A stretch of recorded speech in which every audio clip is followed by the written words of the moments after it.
Hi, this is Barry J. McDonald here, and you are very welcome to today's video presentation on what digital products sell best. Now, I'm sure if you are watching this video or if you are putting that term into Google, you probably have an idea of what digital products are. Now, basically what digital products are products that aren't physical. They are something that is completely digital, that is portable, and is sometimes something that you can resell over and over again. So for example, a digital product could be an example maybe of something you might see over on Etsy, which might be maybe a puzzle that maybe some parent can print off for their child. It could be maybe a page of a calendar, again, that somebody can print off on Etsy, or it may be something like a video product. So we have all these different digital products that aren't physical, and you can resell these over and over again. And maybe because you've already looked at that term, maybe you have an idea of what digital products are, but you're thinking to yourself, well, what ones should I create? Now, I don't know what videos you've already seen. Maybe you have seen videos on people who are saying, well, I'm making $10,000 a month on Etsy, or I'm making $10,000 a month on ClickBank, or I'm selling content here and there and everywhere, and I am making an absolute killing on my digital product. Now, this video is going to be a little bit different from that, because I'm going to have a look at digital products from a completely different angle than maybe you have looked at before. And the angle we are going to look at is you. We are going to look at the digital product through your eyes, because it doesn't really matter what kind of digital product I am promoting to you. Basically, you are going to be the person that's going to be creating it. And when it comes to digital products, you have to keep in mind what are your strengths and what are your weaknesses. You know, if you did come to me and you said to me, Barry, I'm looking to create a digital product, the first thing I would say to you is, what can you deliver to an audience? It's okay having a digital product. Anybody can create a digital product, but does anybody want the digital product that you are about to create? You know, for example, I could create maybe some type of illustration, but if nobody wants it, I'm not going to make any money from it. If I create a training course on a particular thing, if nobody is searching for that thing or nobody's interested in it, well, then I can't sell that course. And that's what I want you to keep in mind. I want you to think about what you can deliver to an audience, but also what an audience would want to buy off you. What are they going to give their cash over in exchange for what you are making? You know, put yourself in the shoes of the customer. You know, if you were going online today and you said to yourself, well, I'm thinking of buying a digital product, of course, you are not going to hand money over to the first person you're going to come across. You are going to have a look at what they're handing over. Is it something that you are interested in? And if it suits you, if it's going to help you maybe improve your skill set, if it's maybe going to add knowledge or make you more money or whatever, well, then certainly you're going to hand money over to that person. So that's what I want you to keep in mind first. What is the first thing that you can deliver to an audience? Now, maybe the first thing is maybe that you can write. Maybe you can create a digital product, maybe like a short ebook that may have only maybe 7 pages, 10 pages, but you're explaining how to do a particular thing. Or maybe you are, maybe something that's probably not really talked about much at all. Another digital product would be something like a Kindle book, or maybe a piece of fiction, a piece of non-fiction or whatever, which would be a little bit longer. But again, they are digital products because they're not a physical thing, and it's something that you can create once and do over and over again. So what is your skill like with writing? Can you write things? Or how comfortable are you in camera? Would you be able to set up a tripod right now? Would you be able to speak to camera? Would you be able to entertain someone? Would you be able to educate someone? Would you be able to explain something on camera? Could you create a series of videos that you could sell as a digital product? And also as well too, do you even want to do the work? You know, for example, do you actually want to do the work? Maybe you don't want to do the work. Maybe you want to create an outline for an ebook. Maybe you want to create an outline for a report, or maybe you want to create an outline for a video course, and then you're going to hand it over to someone else who probably has more experience, can probably write better than you, can maybe record better videos than you, or may have more knowledge than you. Now, in that case, what you could do is you might have an outline for a product, but you might say to yourself, well, I don't really know much on dog grooming, or I don't know really much on how, you know, on time management, or I don't know much about this particular thing that I'm going to create a product on.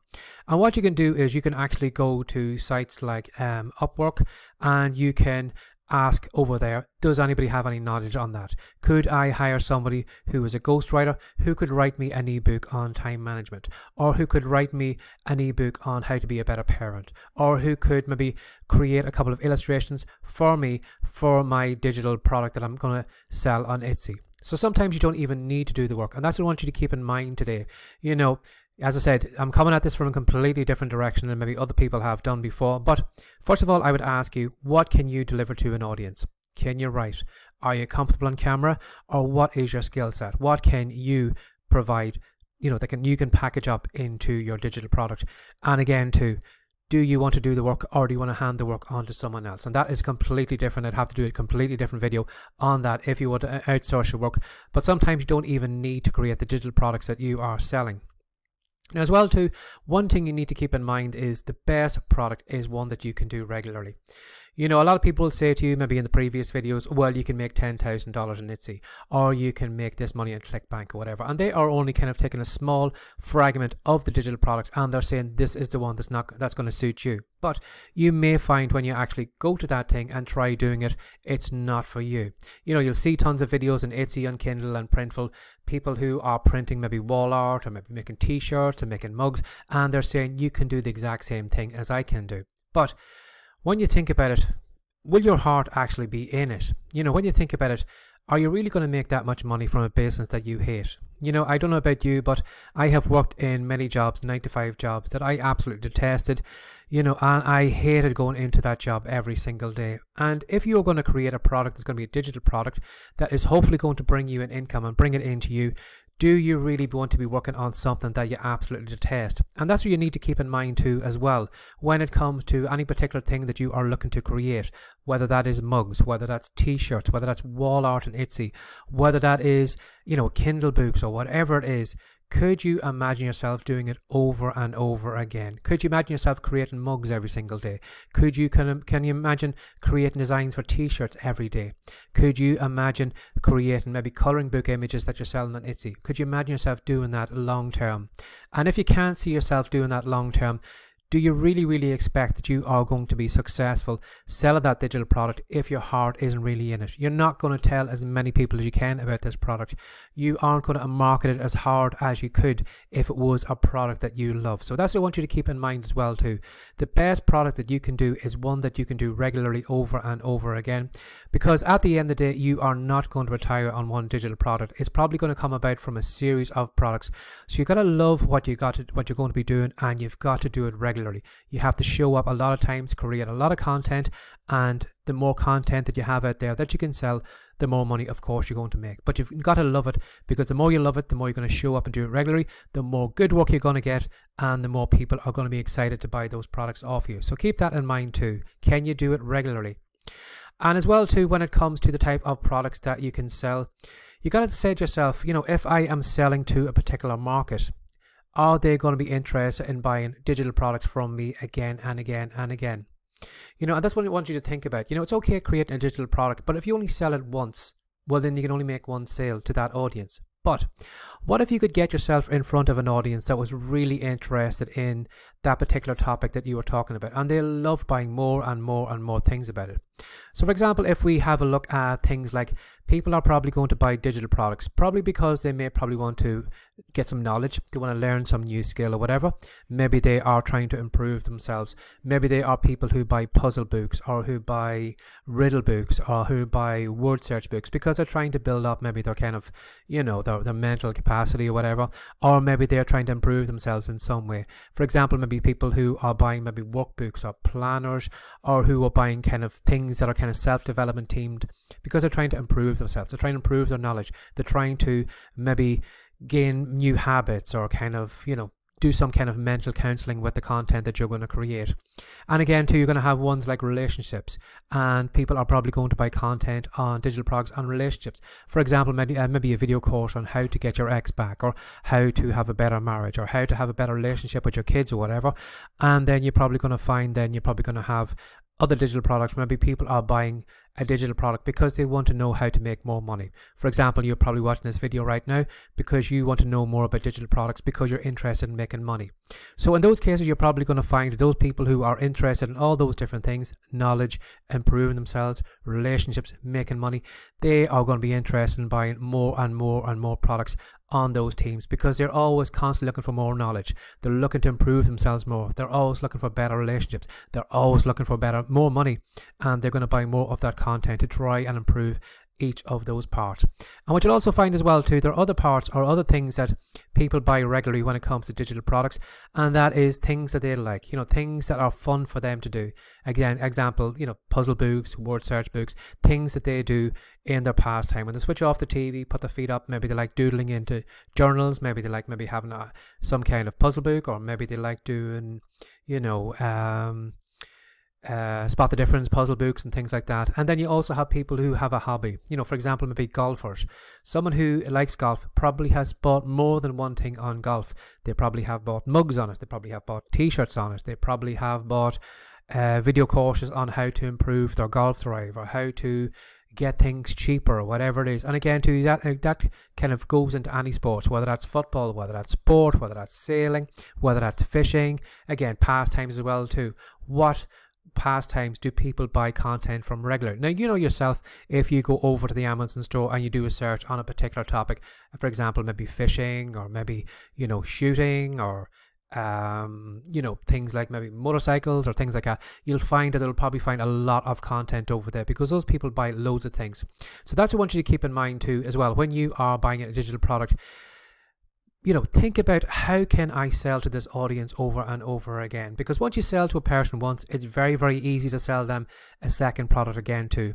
And then as well too, when it comes to digital products, I want you maybe just expand your kind of idea of what a digital product is. That it's not just maybe a coloring book image, or it's not a piece of wall art, or it's not something that's on a mug or whatever. There's a lot of things that you could branch out into. And again too, if you picked a niche, for example, maybe somebody who is interested in fishing, you could sell them maybe a fishing t-shirt, or you could sell them maybe a fishing mug, or you could sell them maybe some kind of cards that could be printed off in Etsy, who were maybe for a dad who was a fisherman, or a mum who was a fisher lady, or whatever, somebody who was interested in that. So think about what else as well too that you can resell to that audience over and over again, because the more digital products you have to those people, the more they will bite them up, the more they'll pay for them, because that is what they're really, really into do. So keep that in mind as well too. Can you get into a market where people will buy your products over and over again, and they will buy a vast range of your products? Now as well too, before, you need to consider, have I got to get an audience? Pardon me, I lost my train of thought there for a second. Yeah, what I mean by that, what have I got to give an audience? Again, if we go back to the first slide I had said there about knowledge, what can you bring to this audience? What are they going to give you in exchange for cash? Are you going to give them some type of knowledge? And can you do it regularly? Can you show up every day and create that content? And if you can't do it regularly, or if it just seems like a huge chore, well then this is probably not the right digital product that you should be creating. Maybe you should be looking for something else that would interest you. Maybe you aren't interested in creating illustrations. Well, maybe you might like creating designs for t-shirts, or maybe you would like writing maybe short Kindle books or whatever. So keep that in mind. Can you find something that you will do regularly? And will the audience you are trying to get in front of, will they buy from you over and over again?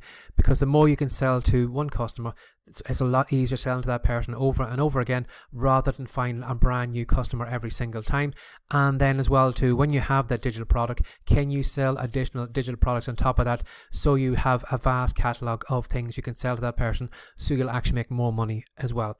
And another thing too, you will find that maybe a lot of videos won't actually bring up this point, and I think it's really, really important to think as well too, when you are creating any digital products, how easy is it going to be to copy what I'm doing?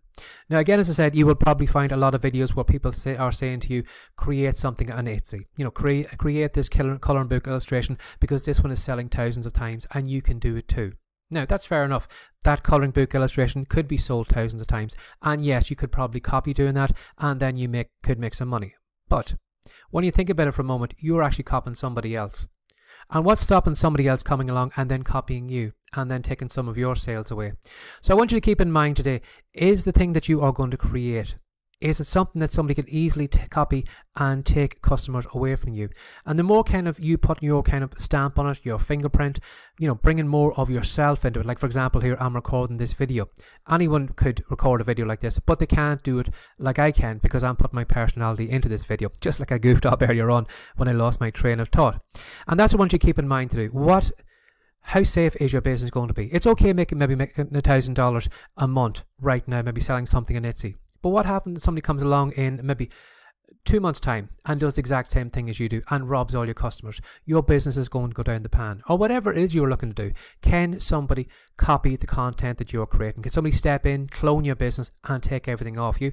And if they can, well, then you're on very, very shaky ground, because it may be just pulled out all from under you and you're left with nothing at all. So keep that in mind too. No matter what you are going to do, can somebody pull this out from under you? Now, if you're still kind of confused and you're still thinking to yourself, well, you know, I hear so many great things about digital products. What can I sell? What can I make? What should go into a digital product? And maybe you've, you know, opened up your laptop, whatever, you've looked at a blank screen and you've said to yourself, what do I make? What do I write? Where do I start?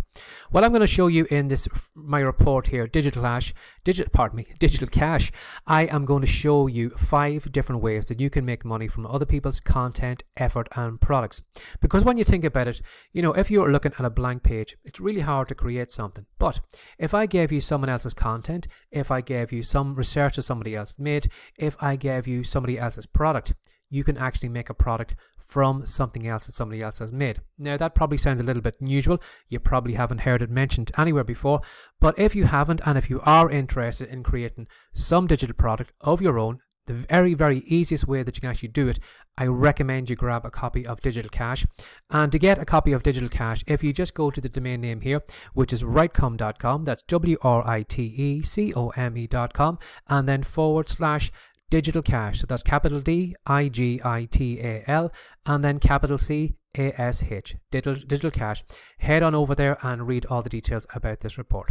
So I hope you enjoyed this video and I hope you learned a lot from it. Have a lovely day. Bye bye.